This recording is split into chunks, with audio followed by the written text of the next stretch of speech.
Começando então, pessoal, a segunda parte desta aula.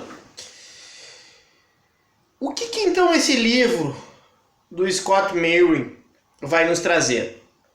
Ele vai mostrar então que o Brasil, assim como outros países de terceira onda, ou seja, que se democratizaram na chamada terceira onda, né, do Samuel Huntington, eles são um pouco diferentes das democracias mais longevas, ou seja, das democracias mais antigas.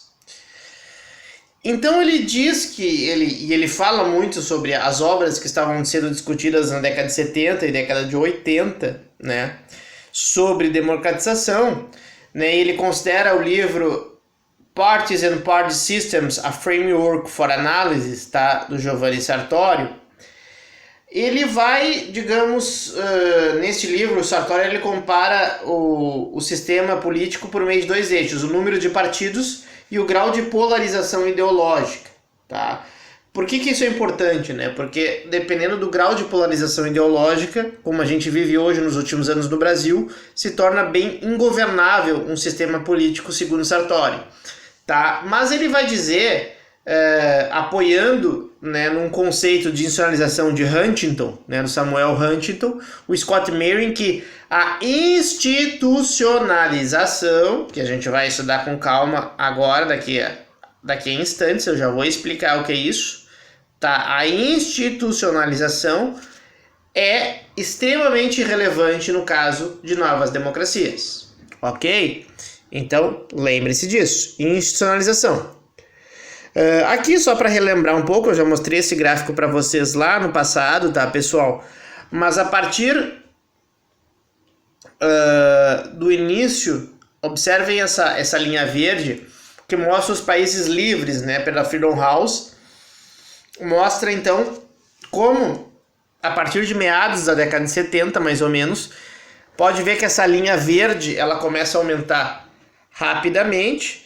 E enquanto tu tinhas cerca de 40 países aqui democráticos, vai subindo, vai subindo, vai subindo, vai subindo, e chega a quase 100, né? Provavelmente depois deve ter ultrapassado os 100 países que são considerados livres, tá, pessoal? Embora depois não houve essa nova onda de democratização, tá? Ela meio que ficou estagnada. Se a gente fosse pegar um gráfico atual, atualizar esse gráfico, provavelmente deve ter parado por aqui a linha verde, a linha vermelha deve ter ficado, né? Essa linha quase que, né, que vocês não conseguem talvez enxergar tão bem, essa cor mais, não sei que cor é essa, rosa, enfim, eu sou meio daltônico, né? Significa os que estão no meio termo, né? Os que estão chamados parcialmente livres. Tá? Mas felizmente, né, a maior parte dos países hoje são consideradas democracias, ok, pessoal? Então, o que eu quero só salientar é isso, né? Ele parte de estudar esses novos países que se democratizaram nesse processo. O Brasil está aqui, então, né? Em 85 começa. Obviamente, pessoal, um detalhe importante é que a Freedom House levou muitos anos para considerar o Brasil livre. Eu não sei exatamente qual ano, mas eu acho que só ali próximo de 2010, enfim, é que o Brasil foi começar a ser considerado aqui, nessa linha verde, porque até então o Brasil estava nesta linha ali considerada parcialmente livre, ok? Não vou discutir o porquê, os motivos disso, eu sempre achei a Freedom House muito dura com o Brasil comparativamente a outros países, mas o Brasil realmente tem problemas de democracia, mas que a gente pode discutir em outro momento que não agora, ok? Então, este livro vai falar de outros países, evidentemente, mas fala basicamente sobre o Brasil, né? O caso do Brasil inclusive, está no subtítulo do livro, tá? Este análise vai de 1979 a 1996. Ele define, então, a abordagem teórica dele, pessoal, em três. Então, prestem atenção nisso, porque isso é importante quando vocês forem fazer o trabalho de vocês, por exemplo, qual é a tua abordagem teórica. No caso dele, ele faz uma macroanálise comparada, que na verdade não deixa de ser uma política comparada, o institucionalismo histórico e a teoria da escolha racional. O institucionalismo histórico, eu expliquei para vocês em teoria 3, tá? que é o mais antigo da ciência política. Ou seja, acredita-se que as instituições, né, lembra-se do que são instituições, são regras, são procedimentos. No caso aqui ele está estudando o executivo, legislativo, partidos. São as principais instituições, né? As eleições também são um conjunto de regras. Ele também estuda as eleições brasileiras, né? Que vão ser importantes porque elas têm certa autonomia, né? E elas são atores importantes na vida política de qualquer país, tá? São basicamente regras. Por que elas são importantes? Porque as regras desses comportamentos, as regras, por exemplo, de eleições, elas modelam o comportamento dos atores. Por exemplo, então, no Brasil, muitas vezes a gente vê alguns políticos terem alguns comportamentos. A gente pode até discutir, mas às vezes os chefes do executivo são muito populistas, assim, prometem muita coisa e na verdade não pode cumprir. Talvez se as eleições não fossem da maneira como são, né? Será que a lista aberta no Brasil, que ainda continua esse modelo em voga, elegendo um monte de partidos, será que é um melhor modelo? Isso aí, pessoal, isso aí é a coisa que eu mais discuti na graduação e depois continuei discutindo e não se chega a consenso nenhum, né? Isso aí tem vários trabalhos que eu posso orientar e posso trabalhar com vocês, ok? Então, o mais comum na política comparada, que ele também vai fazer, né, a política comparada aqui, são comparar regimes políticos, sistemas eleitorais e as regras tanto do poder executivo quanto do poder legislativo. Ok, pessoal? Então, isso aí nós temos que prestar atenção. A escolha racional, né? A escolha racional, ela é uma variante, digamos assim, do institucionalismo, tá? E o que a escolha racional vai nos dizer? Ela vai dizer que as pessoas são racionais, né? E a gente tenta maximizar nossos interesses. Eu dei esses exemplos para vocês, a gente falou sobre isso, a gente falou um pouquinho em Teoria Política 3, de teoria dos jogos, tá? A respeito disso, pessoal. E lembrem-se do seguinte, por exemplo, eu acabei de pedir um trabalho em grupo para vocês, vocês estão fazendo um vídeo, e eu disse para vocês porque eu sei como se comporta o comportamento em grupo, alguns fazem, outros não. Então, às vezes é muito o ser humano, ele tem uma tendência a sempre tentar conseguir o máximo pelo menor esforço, né? Não é uma crítica, veja bem, mas eu estou dizendo que é algo natural do ser humano, né? O ser humano, inclusive essa é a ideia de produtividade, né, atual do capitalismo, ou seja, tu obter mais produção através de menos tempo, menos esforço, menos custo, né?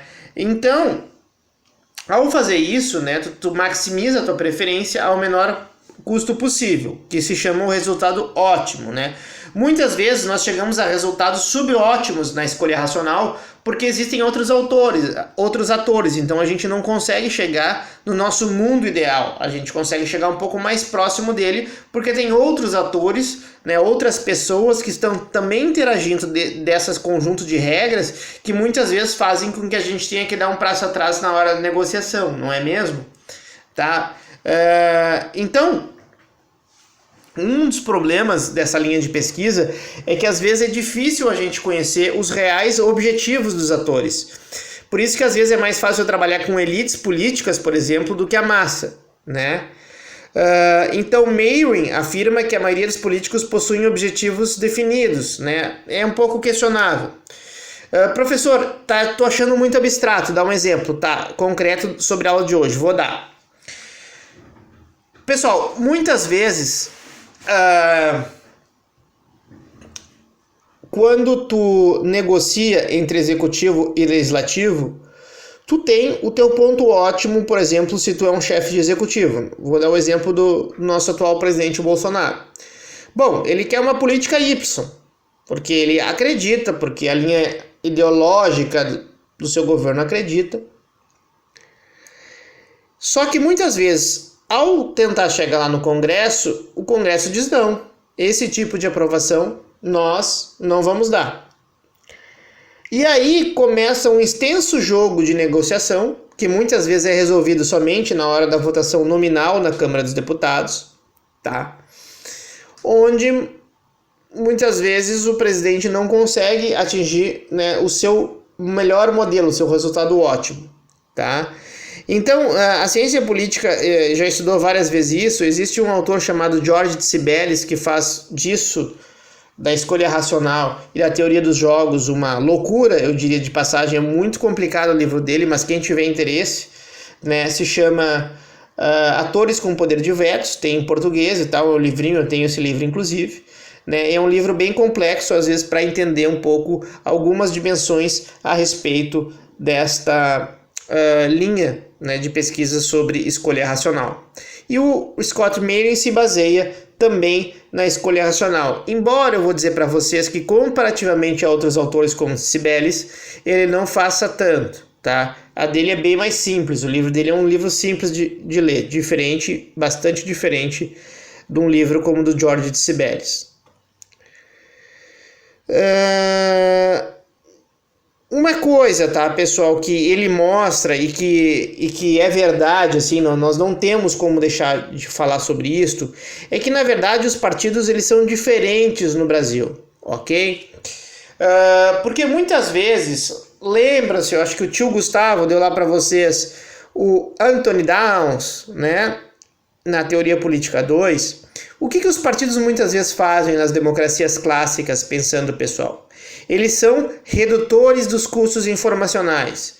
Hoje, pessoal, a informação em 2020 ela é uma, mas na década de 50, a grande maioria das democracias, as pessoas não assistiam TV ou a televisão era, quando já existia num desses países, o Brasil, por exemplo, a televisão ela inaugura em 1950, então não se informavam por televisão. A informação política ela às vezes vinha do rádio e de jornais, né? Mas nós não podemos nos esquecer que a maioria das pessoas não lia jornais e era analfabeta, muitas dessas pessoas na década de 50.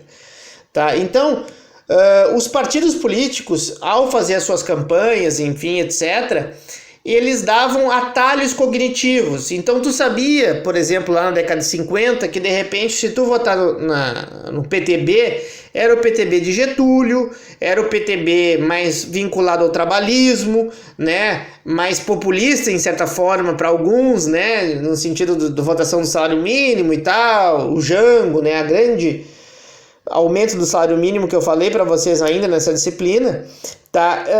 Mas o partido ele servia como uma referência, tá? E isto, vai dizer Marion, e de certa forma é verdade, mudou, né? Nos últimos anos a respeito da estruturação partidária. É difícil, até mesmo porque, tá, pessoal, muitas vezes nós temos muitos interesses, muitas clivagens políticas dentro só de uma pessoa. Então, às vezes, ela é liberal, ela é conservadora, ela, enfim, ela tem várias e várias posições políticas que às vezes um partido político sozinho não consegue ser encaixado, né? E isso já estava ocorrendo então quando ele escreve o livro na década de 90 e hoje cada vez mais é visível, tá? Mas ainda assim, pessoal, às vezes ainda a gente consegue resguardar algumas coisas. Por exemplo, os democratas, né, em relação aos conservadores nos Estados Unidos, ou seja, aos republicanos, eles são menos liberais, tá, no sentido econômico, pelo menos, do que nos Estados Unidos, ou mais liberais no sentido moral. Agora, o PT, ele tem, por exemplo, uma maior vocação de valorização do Estado em relação a partidos mais liberais, mais à direita, né? Então, por exemplo, vocês sabem que assuntos como aborto, casamento gay, divórcio, são diferentes, né, se tu analisar por um prisma de um partido mais progressista ou num partido mais à direita. Então, de certa forma, isto, ainda que se mantenha, isso ele não é tão visível e não é tão forte, tá? E uma das coisas que eu acredito, tá, mas daí já é uma opinião minha, mas já estou adiantando para vocês, é que justamente no Brasil nós temos tantos partidos, que é o que eu trabalhei na minha tese de doutorado, que fica difícil a gente conseguir saber o que cada partido defende, né? É muito diferente de um sistema de mais de, sei lá, de 200 anos dos Estados Unidos entre democratas e entre republicanos, tá?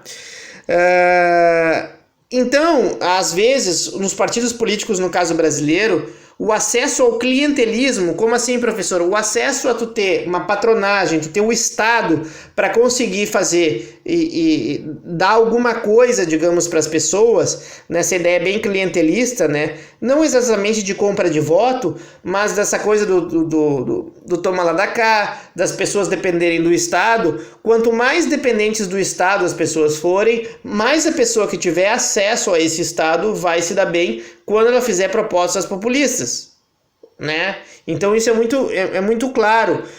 E isso eu falo tanto à esquerda quanto à direita, tá, pessoal? Tanto é que na minha avaliação, eu acho que nos grotões do país, às vezes a direita acaba por não ser mais liberal, não diminuir mais gastos públicos, enfim, etc., que é da cartilha liberal, né? Justamente porque ela sabe que ela depende de alguns votos para se manter no poder, né? Isso aí também eu já fiz análise sobre trabalho sobre isso, por exemplo, no caso do PFL e tal, tem um artigo sobre isso, um artigo já bastante antigo de quase 10 anos atrás, tá, pessoal? Aí então agora nós vamos falar no próximo vídeo o que é a institucionalização.